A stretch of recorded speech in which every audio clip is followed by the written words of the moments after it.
The minute I touched down in Athens, Greece, it finally started to feel real. Because after what felt like forever in the passport control queue, I made my way to the metro and headed to Monastiraki, one of the most popular areas in Athens and home to some of the city's most iconic sites. And the first thing I saw when I got off the train was the Acropolis. The moment I saw it, my heart screamed, I made it! And all the nerves I had been carrying disappeared instantly. Anyway, I spent some time walking around the city, trying to get my bearings, and tell me why was it so busy on a random Monday afternoon. I even spotted a car store for the first time and immediately had to go inside. Then I grabbed something to eat while waiting for my Airbnb to be ready, and on the drive there, I realized something about Athens. This city isn't trying to impress anyone. Between the graffiti walls and cracked pavements, it simply exists as itself, authentically. But once I checked in, I freshened up and headed back out to explore. I had my first Freddo cappuccino alongside my first ghetto, and watched the locals fill the square with energy, and ended up the evening watching the Acropolis light up from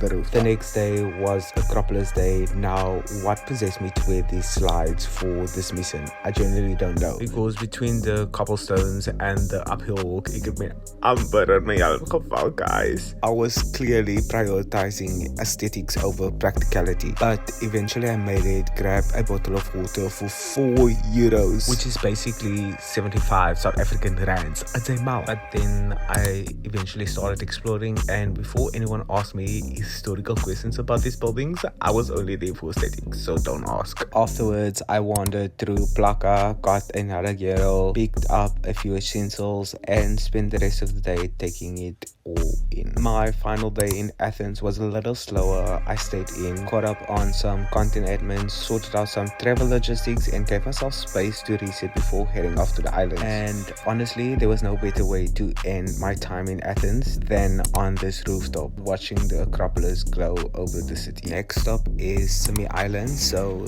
that's it for episode 2. I will see you in the next one from your favorite influencer. Bye!